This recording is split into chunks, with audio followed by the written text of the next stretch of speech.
Thank you. And we're back. Hello, family. Hi, everyone. Thanks for joining us. Yes. Lesson 95. Take it away, sis. I am one self united with my Creator. I am one self united with my Creator. That's a big one, isn't it? Today's idea accurately describes you as God created you. You are one within yourself and one with Him. Yours is the unity of all creation. Your perfect unity makes change in you impossible. You do not accept this, and you fail to realize it must be so, only because you believe that you have changed yourself already. That's the ego right there, yeah? Yeah. Okay. You see yourself as a ridiculous parody of God's creation. So you see yourself as weak, vicious, ugly, and sinful, miserable, and beset with pain. Such is your version of yourself, a self divided into many warring parts, separate from God and tenuously held together by its erratic and capricious maker, to which you pray. He's talking about the ego, right? Right, exactly. It does not hear your prayers, for it is deaf. It does not see the oneness in you, for it is blind. It does not understand you are the Son of God, for it is senseless and understands nothing. Whoa. The ego understands nothing, and it's senseless. Wow. And it doesn't know who you are. Paragraph 3, we will attempt today to be aware only of what can hear and see and what makes perfect sense. We will again direct our exercises towards reaching your one self. He's speaking of the holy self, right? Which is united with its creator. In patience and in hope, we try again today. So before we go into the practice instructions, just a quick recap that out of oneness, the tiny mad idea arose. And we thought, we fell asleep and dreamt the dream that what is one and will always remain one in God splintered off into separation, into billions of private minds in private bodies with separate thoughts, with laws of its own, right? Mm-hmm. And so we've learned to consider ourselves as this parody that he's describing. And yet yesterday, or the previous lesson, was that I am as God created me. And this one self with a capital S, that there's really just one Son of God, is how he's asking us to begin to consider ourselves. If I am as God created me, what happens to mythical me? The gap of separation, the one that I think that I've made as a replacement for the Christ itself that we each are, right? Yeah. It's yeah. So just thank you. I'm going to work with you on this. Yeah. Yes.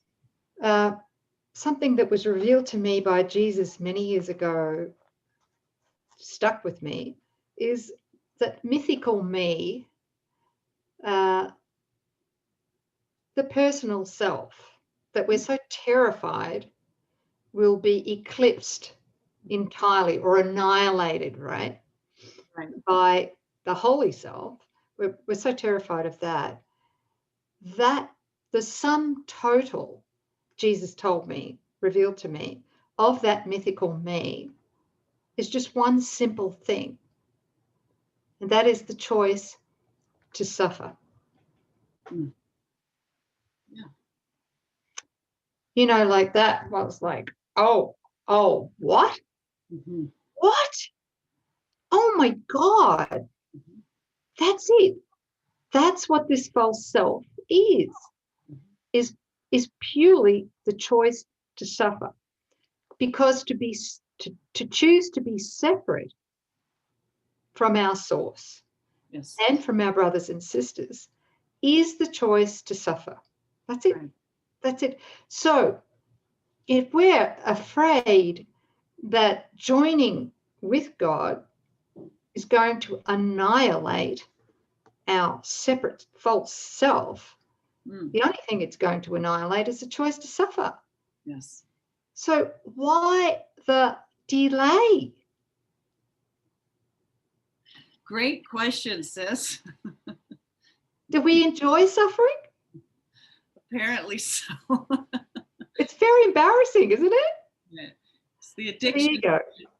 The addiction to think that somehow we can make it right, like overcome suffering at the same level that suffering arose, and you cannot. Yeah.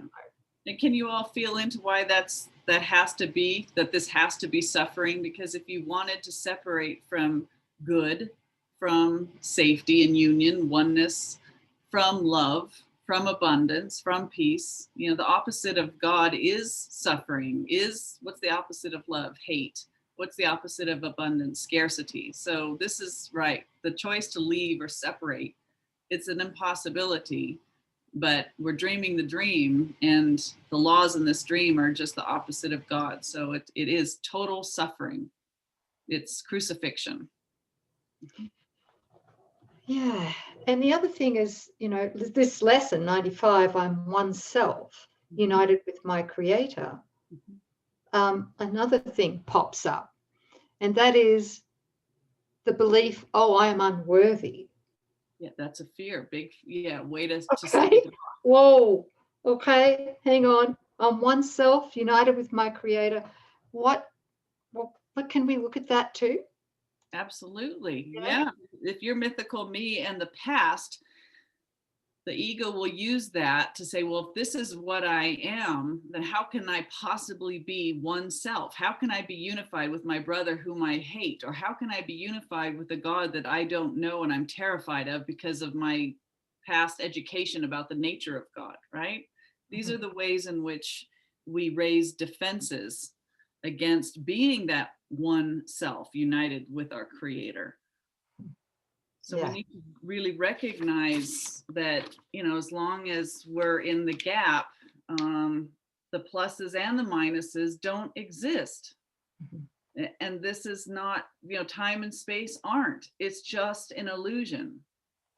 And only when we're willing to accept that our one self join with our brother in oneness, so that, remember, what's in the circle and what's outside of it are the same. So even this this line or this circle has to disappear, and that we're, you know, awakening to the peace of God and all the benefits that are there, right?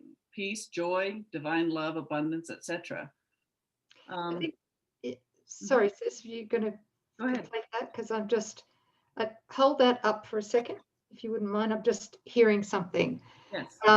I think what happens is that if you could open it up a little bit, is that as we're awakening to the gap, yes, and we're looking at the gap, there's a very strong tendency to take personal responsibility for all of the shit in the gap. Right. I'm just being blunt. Yeah. Right. Okay, because the veil is starting to lift, and you know, we're looking upon all of this stuff, and then the ego rubs its hands together and goes, good, you need to take full responsibility for all of the shit. Right? Okay. It's your fault. Right. So it's real happy to turn the heat up on the idea that you are responsible for your sins. Right. It does not want you to know that there never was sin, ever, that you never, ever committed a sin, that you are changelessly, eternally innocent. Right. Right. And so, this is the thing, and you too, you've seen this with hundreds, if not thousands, of course students as they approach these stages of awakening. They get caught up in this whole idea that they need to purify themselves first before they can accept that they're one with their creator, right? And that is not the truth. The truth is that in any holy instant that we're willing to join God's will as God's will, it's done. We've got to remember that God's will is that we are already one. We've just temporarily forgotten it. That's what the atonement and forgiveness is for. In the instant that we accept the atonement, which is the undoing of fear, it's the undoing of the belief in separation. In that moment, we accept his will. In that moment, we are his will. He wills that.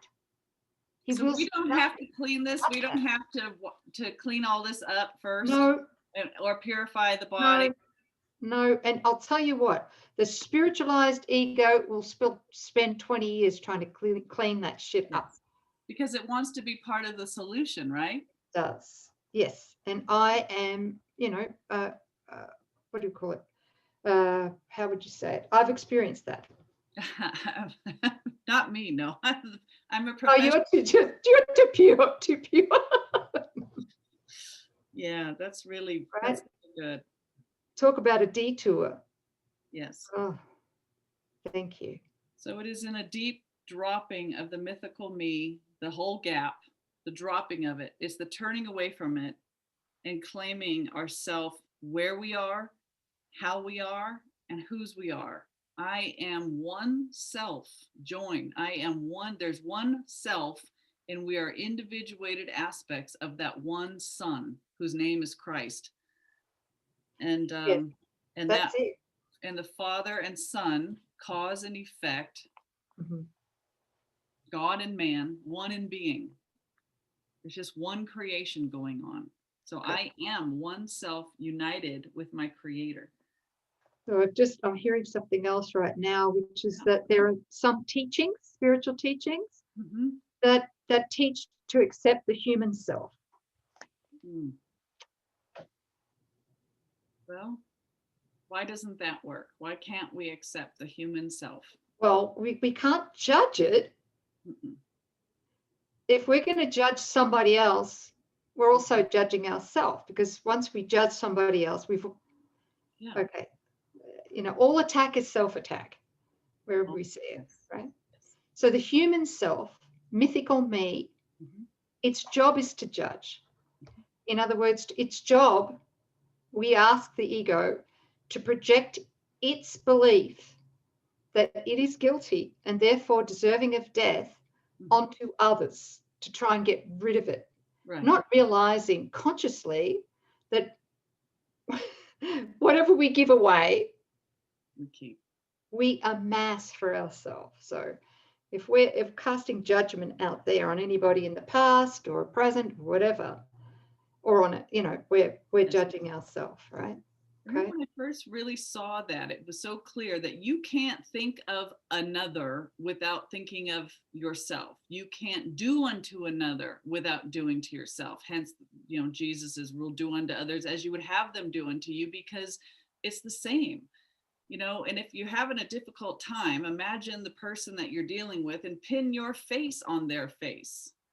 There's no difference. There's no way that you can escape your thoughts and your emotions by trying to place it out there on a brother, because that brother is still the one self. That's really, really big to let that drop in, that there is nobody else out there. You're only encountering, every encounter is holy because you're meeting another aspect of the self. That's right. Yeah. Yeah. And they're there for one purpose, which is to heal us. regardless of Mhm. the situation, right? Right. But let's get back to that question that popped up there about accepting the human self as ourself. Mhm. Because what I've found, is that to the degree that I accept the human self and try and love that human self, Mhm. right? And identify as that human self is the degree that I'm crucifying myself. So it's like a razor's edge. We can't judge the human self, the ego. At the same time, we need to be extremely vigilant Mhm. that that's not who we are. Right. Right. Because judging it Can't be makes, both. yeah.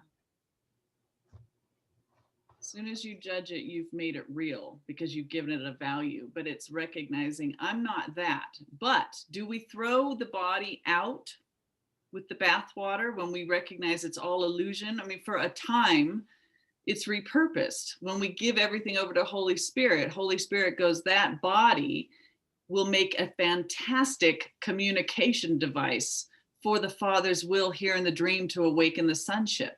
Yeah, beautiful. So there's no sacrifice. It's not like things are ripped out from under you. It's just everything's repurposed for love and not for fear.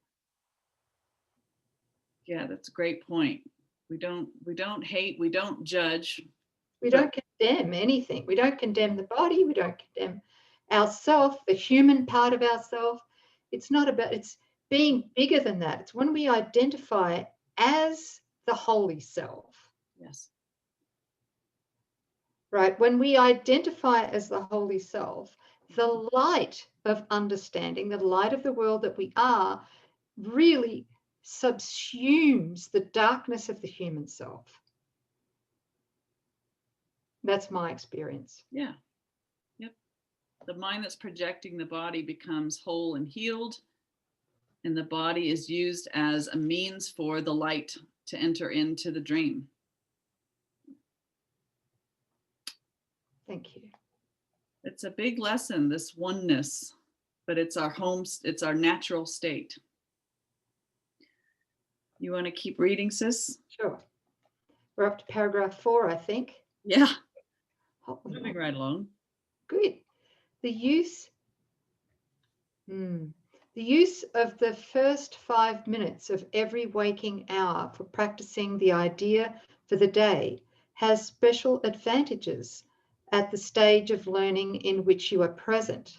I am one self united with my creator, right? Mm-hmm.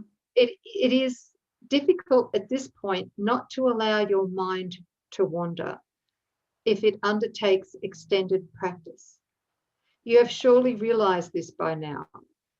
Giggle, giggle, right? Yeah. Yeah. We're not judging ourselves for that, right? Yes. You have seen the extent of your lack of mental discipline. Oh boy. And of your need for mind training. It is necessary that you be aware of this, for it is indeed a hindrance to your advance. Just to be aware of it, Yes. but not condemn ourselves because we're seeing it, Mm-hmm. Frequent but shorter practice periods have other advantages for you at this time. In addition to recognizing your difficulties with sustained attention, you must also have noticed that unless you're reminded of your purpose frequently, you tend to forget about it for long periods of time. I don't know what he's talking about. Yeah, right. What's my purpose again? Why am I here? Okay. Cookies. You often, right, just to watch cartoons. That's what it's all about, right?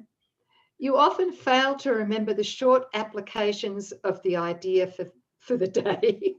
And you have not yet formed the habit of using the idea as an automatic response to temptation.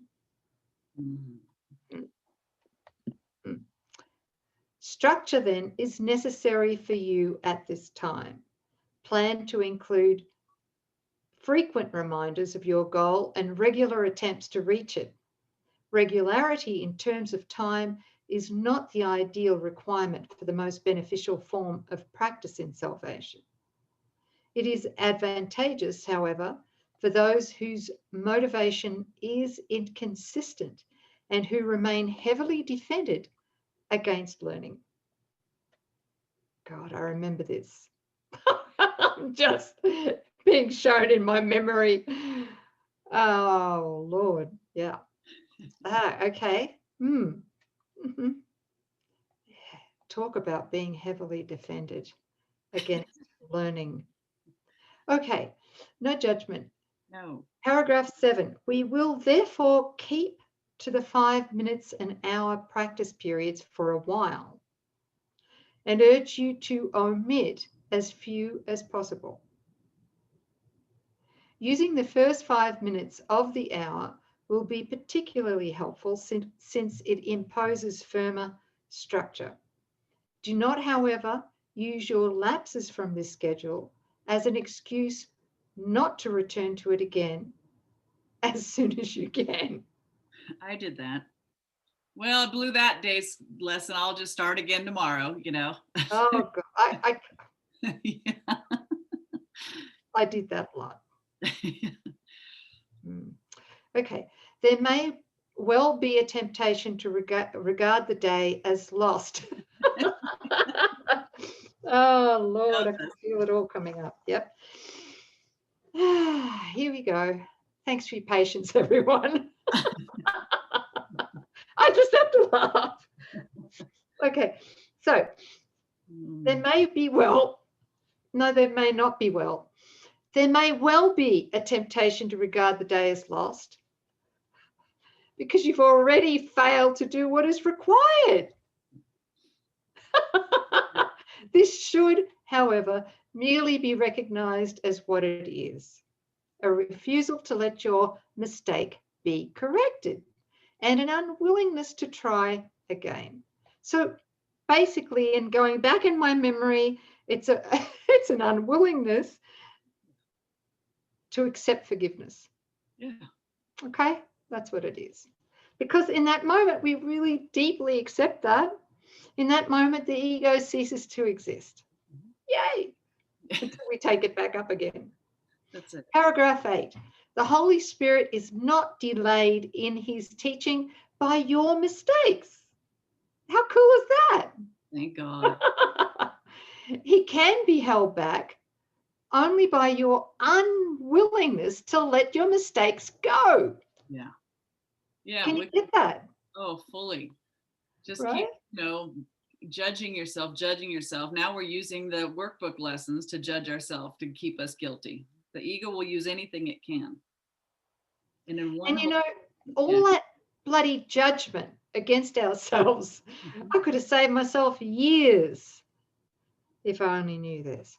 Yeah. All of that self-judgment is simply the ego using that self-judgment as a delaying maneuver, right? Because it thinks that if it can delay you from forgiving yourself, accepting the atonement, then it doesn't need to disappear quite so quickly.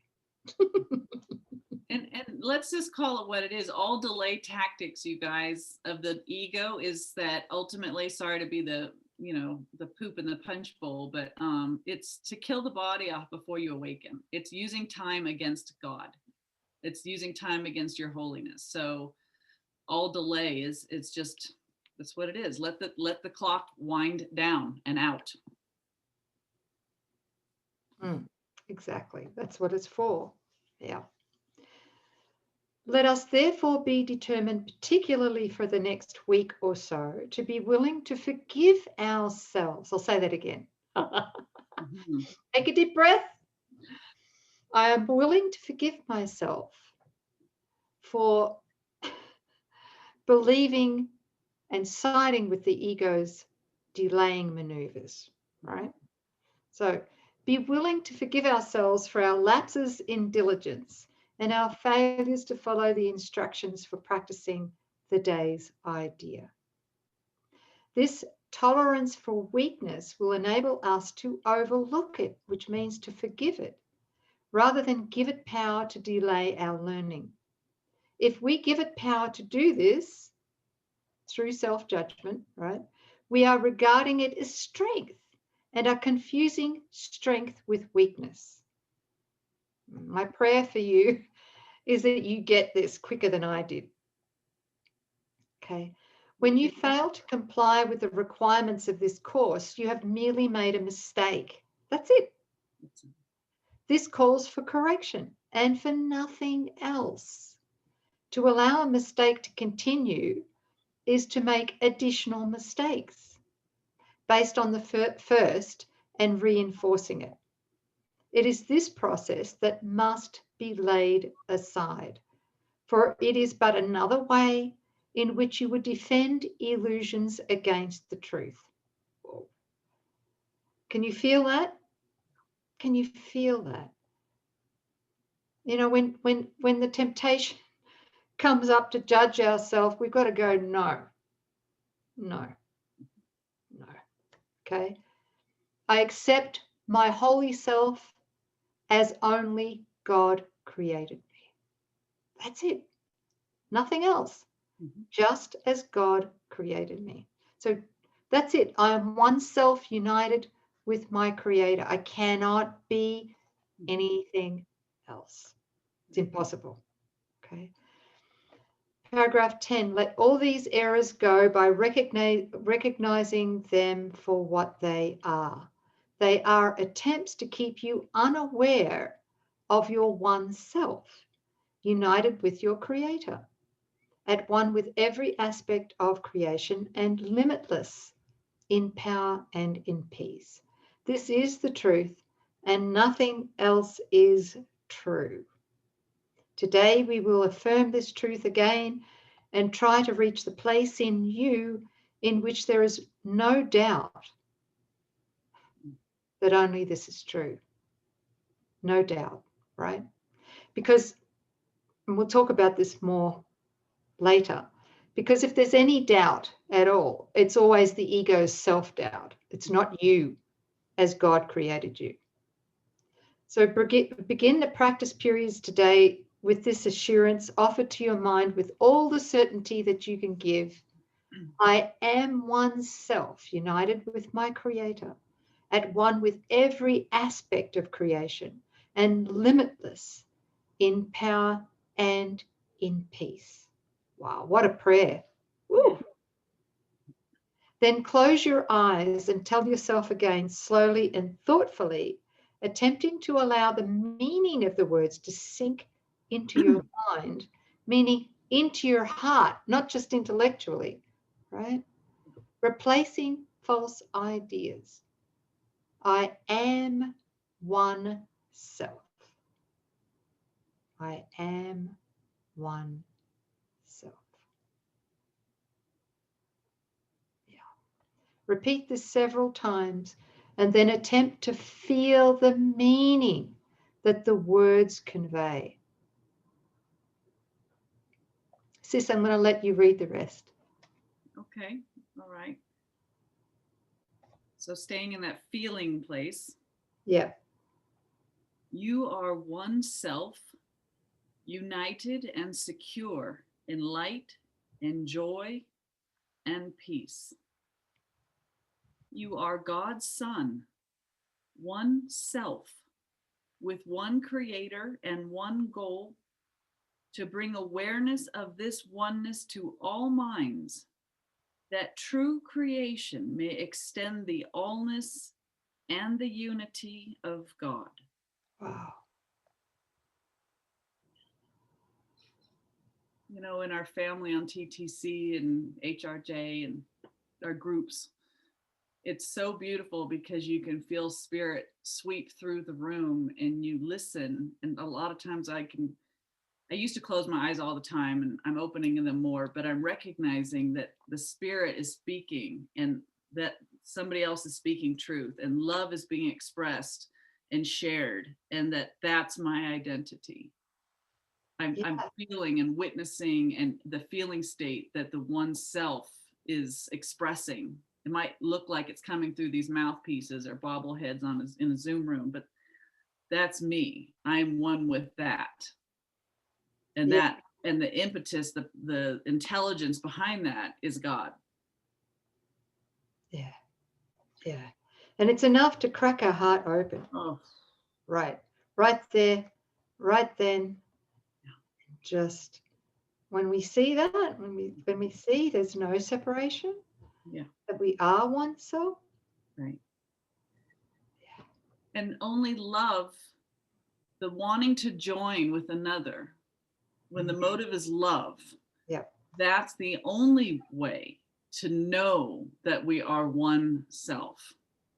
Yeah. Nothing other than love will do it, but love does it.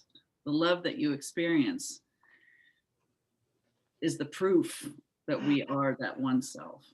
Yeah. Oh, I love this. You are one self, complete and healed and whole, with power to lift the veil of darkness from the world and let the light in you come through to teach the world the truth about itself. You are one self, in perfect harmony with all there is and all that there will be. You are one self, the Holy Son of God, united with your brothers in this self, united with your Father in his will. Feel this one self in you and let it shine away all your illusions and your doubts.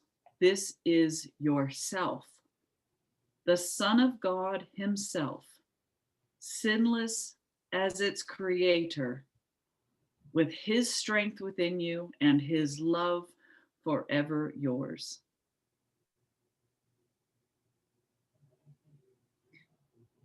You are one self,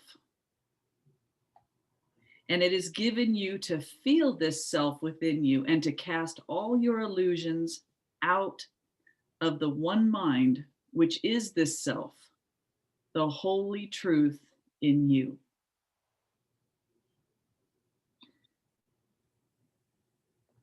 Do not forget today. We need your help, your little part in bringing happiness to all the world. And heaven looks to you in confidence that you will try today. Share then its surety, for it is yours.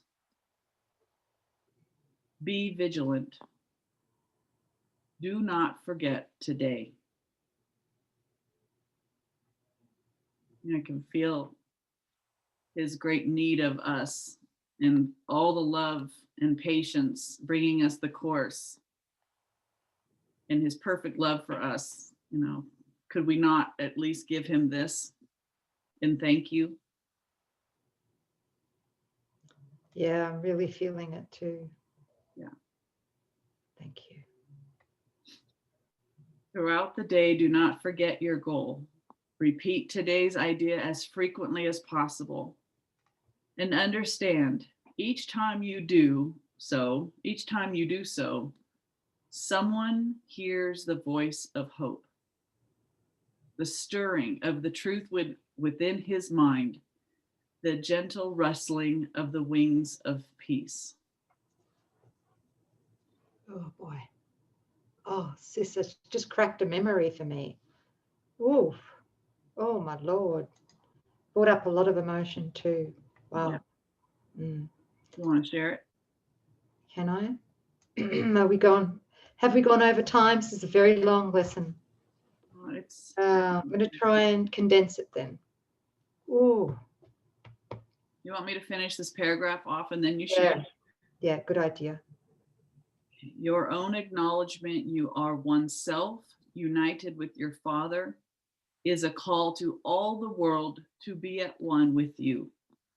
To everyone you meet today, be sure to give the promise of today's idea and tell him this: you are one self with me, united with our Creator in this self. I honor you because of what I am and what he is, who loves us both as one.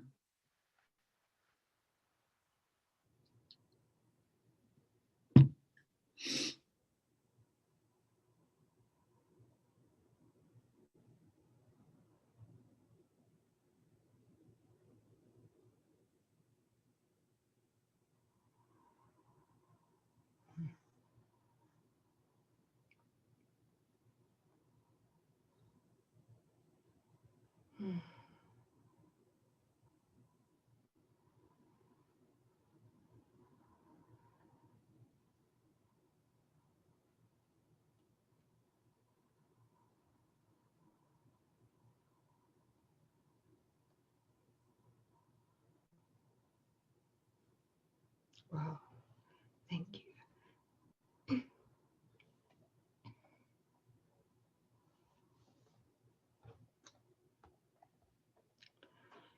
Thank you, sis. Thank you for joining.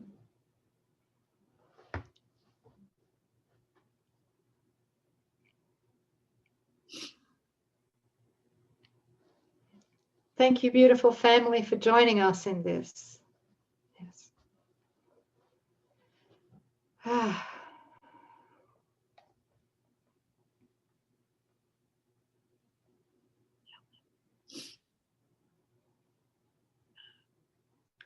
We have no idea the impact that one genuine second of dropping into our heart and really accepting this can do. We have no idea through the limited ego of how much light floods in, not just into us, but through us to others. You know, we have no idea. Through the ego, we have no idea. And I'd just like to share an example of something that happened. And, you know, I'm fairly sure, I'm not certain, but I'm fairly sure it was this lesson that I was doing at the time. And I think I probably physically in the dream was in Belgium at the time when this event occurred. And I do remember joining with Jesus when he, when he was giving us this message, right?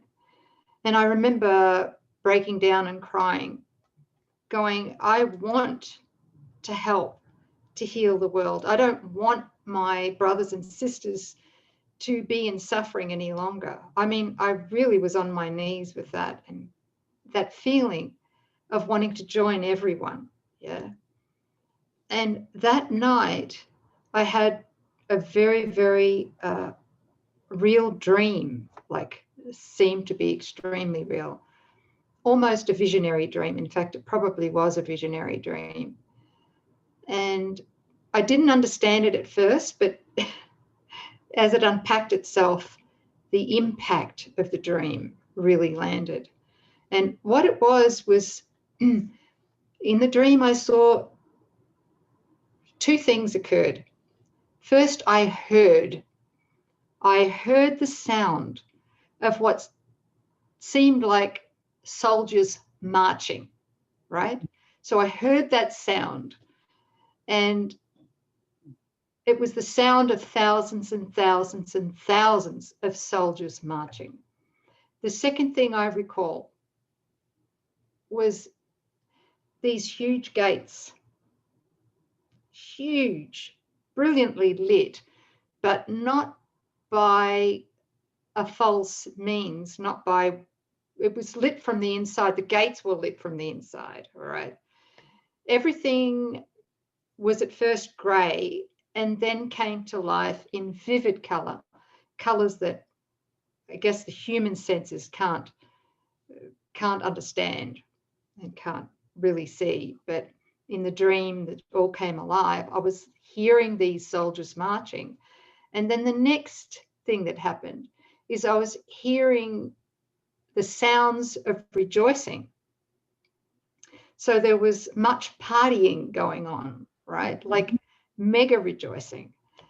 And I was, of course, curious. What is going on? I had the feeling of grace. Grace had overtook me, you know. So I was in a state of grace, but not in a state of understanding what was going on. So I was watching, and I noticed that I was on one side of this humongous, surreal gateway, and that these soldiers were walking towards the gate from the other side. So they were coming towards me. And when I actually saw them, my heart just burst open. I realized I was one with them. I really was one with them. And as they marched through the gate, they were throwing their hats up. You know, it was victory, like major, major victory, state of grace. They were also in a state of grace, these thousands and thousands of soldiers. And as they walked through the gate, I was brought to my knees because they were thanking me. They were thanking me. So it was revealed to me in that moment that what I had done in my simple life was to join in forgiveness. They had accepted that forgiveness, and it felt like the world was healed. That's what it felt like to me. And all that came from this lesson. So I'm cutting the dream short, but I'm just sharing with you. Yeah. That the impact was huge. And really, in a way, it wasn't a dream. It was truth. Of course, it's a dream, but there was a massive, massive healing. Just because one person had accepted the atonement to that degree. Yeah. Thank you for listening. No, so thank you. You know, I had that one similar coming through the jungle out into the light, and the people were waving and all that, but not important. But what's amazing is what I could feel is that when you looked at the soldiers coming through and you realized that they were part of you, one with you, and that they were thanking you for healing their mind because you had done it, you know, you can feel like that's the whole point of this transcending a selfish, privatized mind. And that in the great love for the sonship, recognizing that's me, he's me, she's me, we're just all one self. And selflessly healing my mind so that we can come back together in that union. You know, and what's the incentive for all of that? Again, it's love. There's nothing higher than that. There is no experience in this dream. Nothing that can even touch the hem of that. That's it. That's it. Oh my God. Talk about joining. Thank you. Talk about union, and talk about celebration. I mean, all the angels in heaven were celebrating. Yeah. It becomes unbearable to be separated from the sonship when you feel the love. You just want the love, and the love grows and expands, and you know that's home and that's truth. And then to go back to a compartmentalized, privatized, limited, squelching sense of self is not. It's unbearable, the stress and strain, and so highly unnatural. It's the opposite of what the ego tells us. So thank you for staying. If you're still with us, I just want to thank you. I hope that you were able to join and receive the transmission, and I trust that you have. And we just want to thank you for your patience in unpacking these. We could read right through them and we would miss the holographic, the deep feeling state of these lessons. And that's what we want to convey to you. So if you stayed with us, thank you. And we love you and appreciate you very much. Yeah, as thank oneself. you. That's it, sis, isn't it? It's joining at the heart level.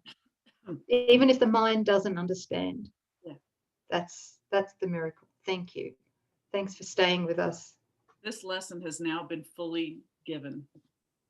Yeah. And received. It can't be given unless it's received.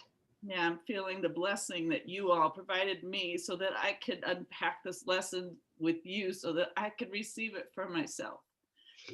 Thank you. Thank you. Okay. Bye, everybody.